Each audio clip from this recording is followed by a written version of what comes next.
म्हणतो, हे सणसूद येतात तरी कशाला कुणाच ठावं? काय हो, काय झालं? शंभूराज पेटत्या होळीतनं नारळ काढणार आहेत. आता तुम्हीच समजून सांगा तुमच्या लाडक्या लेकाला. शंभूराजे, काय ऐकतोय आम्ही? मातोश्री, आम्ही नारळ काढणार. मावळातली कितीतरी मुलं नारळ काढतात, मग आम्ही का नाही काढायचा? बघा, पण मी काय म्हणतो, कशाला उगा आगीशी खेळायचं? आम्हाला आवडतं आगीशी खेळायला. हाय का, भेटतात का थोडं तरी? कशाचा हट्ट करावा कशाचा नाही ते बी कळत नाही. राणी साहेब, आता तुम्हीच सांगा. हनुमानाचा जन्म झाला तेव्हा तेही सूर्य धरायला गेले होते ना? मग आम्ही तर एवढूशा ढिगाऱ्यातून नारळ काढणार आहोत. म्या समद नारळ गडावरून खाली तळात भिरकावून देईन. मग आम्हाला हनुमानाची गोष्ट का सांगितली? शंभूराजे, तुम्हाला जशी हनुमानाची गोष्ट सांगितली तशीच ध्रुव बाळाचीही गोष्ट सांगितली होती. ध्रुव बाळ कसा एका जागी तप करत बसला होता, तसे आता तुम्ही सुद्धा होळीच्या समोर एका जागी बसून राहा. आम्हाला ध्रुव बाळ नाही आवडत. एका जागेवर बसायचं, तप करायचं. मजी ह्याना हनुमानच आवडतो. मग मारा उड्या. उडी मारणार आणि नारळ काढणारच. आम्ही मातीतून काचही काढतो आणि जळत्या निखाऱ्यातून नारळही.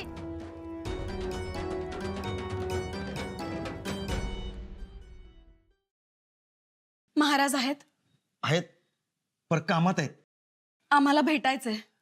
नेताजीराव, आपण औरंगाबाद धाराशिवेवर जोरदार हमला केला तर? करायला हरकत नाही, पण मला वाटतं अजून 2 ठिकाणी तरी जोराचे हल्ले व्हावेत. मोगल मुलुखाची लांडगेतोड केली तर शास्तखान पुणे सोडून मोगल मुलुक गाठेल. जी, ह्योच नामी उपाय आहे. वर्दी द्या महाराजांना, आम्हाला तातडीने भेटायचंय म्हणून. अहो, पर त्यांनी तर सांगितलं कोणाला पण आतमध्ये सोडू नका म्हणून. आम्ही त्यांच्या मसलतीत बाधा आणणार नाही. 2 गोष्टी कानावर घालायच्या आहेत त्यांच्या. माफी असावी राणी सरकार, पर गोष्ट शंभू बाळांबद्दलची आहे. जा. महाराज रागवतील. आम्ही सांगू त्यांना. जा तुम्ही. जी.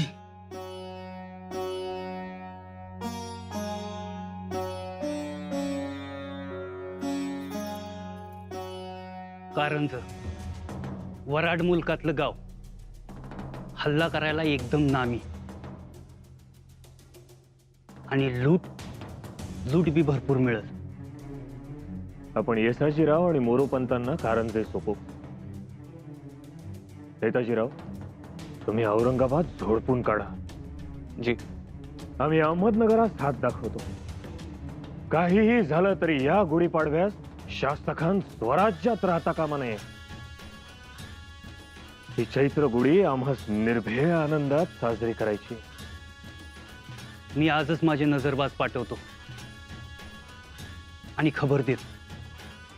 म्हणजे शास्ता खानाची ही मावळ मुलखातली शेवटची होळी. होय, शेवटची. असा इंगा दाखवू महाराज की तो खान बोंबा मारत पळाला पाहिजे.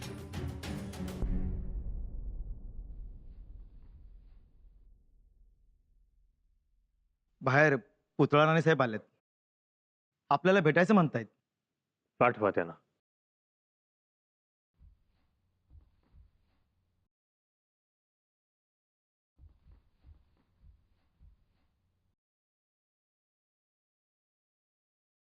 बोला राणी साहेब.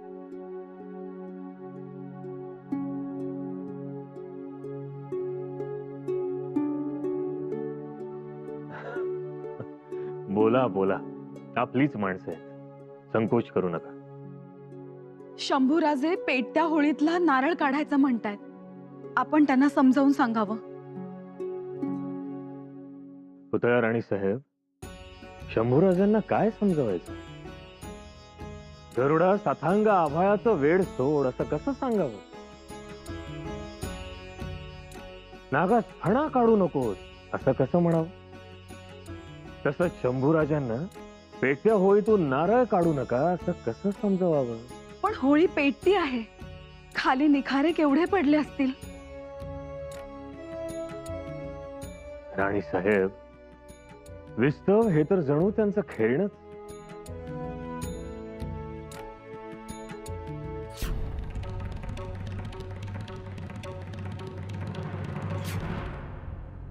तरीही आपण सांगावं, समज द्यावी. बरं, सांगतो आम्ही.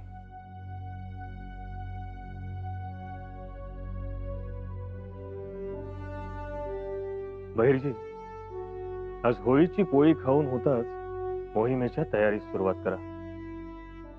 आपल्या सूचना येतील तशा गडावरून फौजा निघतील. जी महाराज.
सोयरा,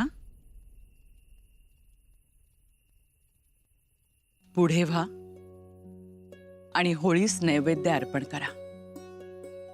तुमचा मान पहिला. जसा थोरलेपणाचा मान लक्षात राहतो ना, तसंच त्या मानाला साजेल असे राहा. जी. जगात एवढीच तर गोष्ट आहे, मान, जो मागूनही मिळत नाही. आणि मान देणाऱ्यालाही स्नेहाचं सिंचन मिळालं नाही तर तो सुकून जातो. हे खरं आहे. जी. तुम्ही शिवबाच्या गृहलक्ष्मी आहात. शिवबाच्या हृदयाशी तुमचं प्राक्तन बांधलंय. आता राणी वसा आणि तुमच्यामध्ये कोणताच भेद नाही, मान अवमान नाही. आणि जर असेल तर तो या होळीत टाकून द्या, जळू द्या. होळी असतेच त्याच्यासाठी. पेटत्या होळीमध्ये विकार विखार टाकायचा आणि नव्याने चैत्र पालवीला सामोरे जायचे. समजले? जी आऊसाहेब. चला, होळीस नैवेद्य अर्पण करा आणि हुताशनीस म्हणावं, स्वराज्यावर तुझी अशीच आभा राहू दे. स्वराज्यावर येणारं प्रत्येक संकट जळू दे. जी.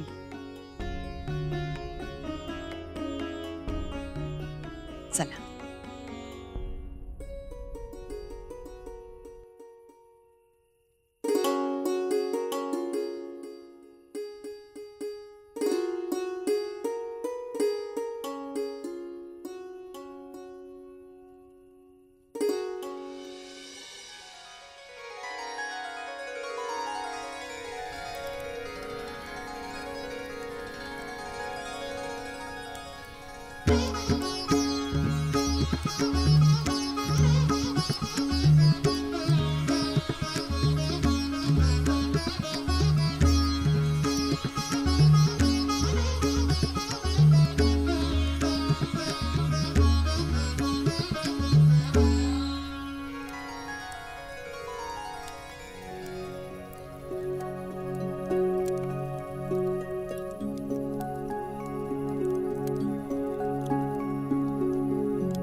भले भले.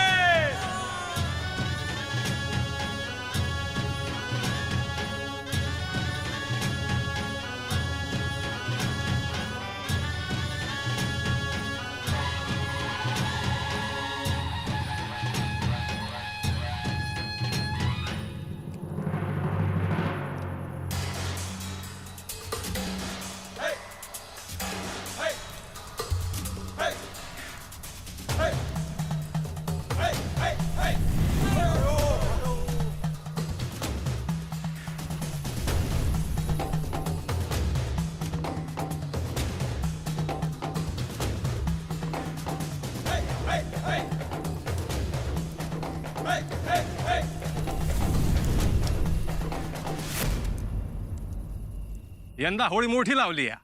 हो, महाराजांनी कोकण मोहीम जिंकली त्याचा हा आनंद. होय, परत आपली पोरं सोरं उड्या घेतात, त्याचा बी विचार करायला पाहिजे. आग थोडी कमी झाली ना की मग काढू देत की नारळ. पंत अहो पोरं ऐकणार आहे ती काय? अहो मराठ्यांची पोरं म्हणजे मनगटाला वाघ आणि उराला आग बांधणारी.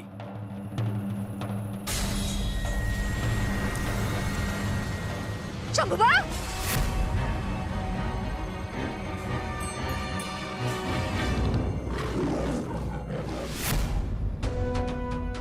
ते बघितलं का? शंभूराजे उतरले होळीच्या फडात. हर माझ्या वाघा.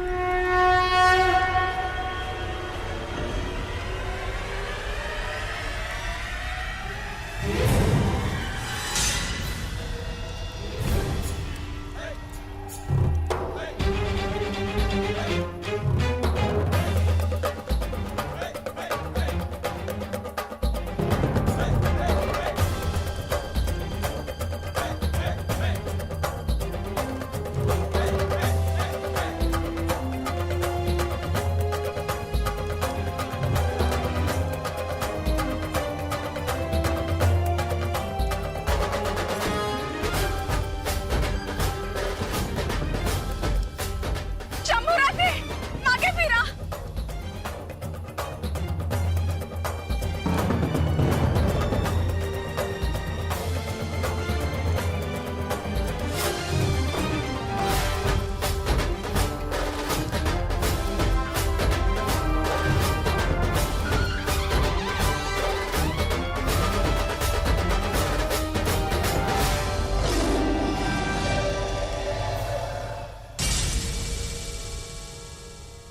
थांबा पुतळा महाराज थांबवा त्यांना. नको. अग्नीशी झुंजल्याशिवाय पोलाद फुलत नाही आणि आव्हानास ललकारल्याशिवाय मर्द खुलत नाही. अहो पण काय होईल? थांबतील, थबकतील, पण जेव्हा उसळतील तेव्हा ठेणगीच्या घोड्यावर स्वार होतील. पेटत्या ज्वाळेचा लगाम हाती धरून निखाऱ्यास टाच मारतील.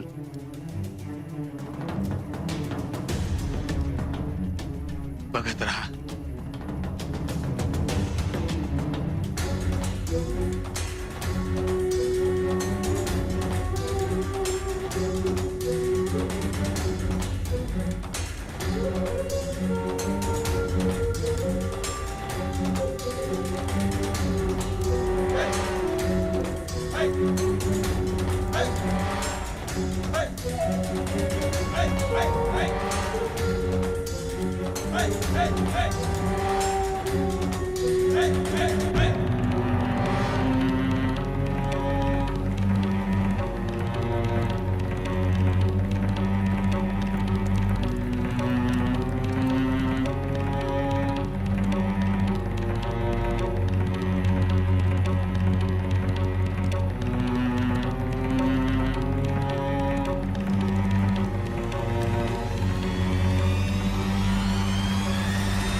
शंभूराजे मोठाच हुन्नर दाखवलात. शोभतात तुम्हाला.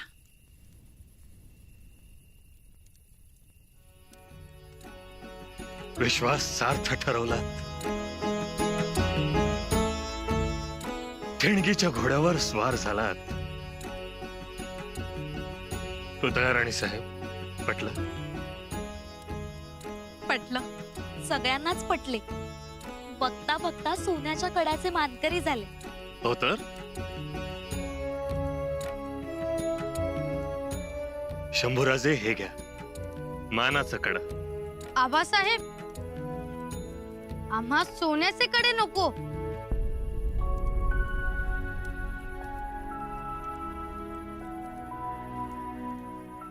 शंभूराजे का नको? हे मानाचा कडा आहे. परंतु आबासाहेब, आम्हास खरेच नको. मग काय हवंय आपणास? आम्हाला तुमच्या सोबत होळी खेळायची आहे. आमच्या सोबत होळी खेळायची? शंभूबाया, होळी तर पार पडली. आबासाहेब, होळी खेळायची म्हणजे आम्हाला तुमच्या सोबत तलवारीचे 2 हात खेळायचे आहेत.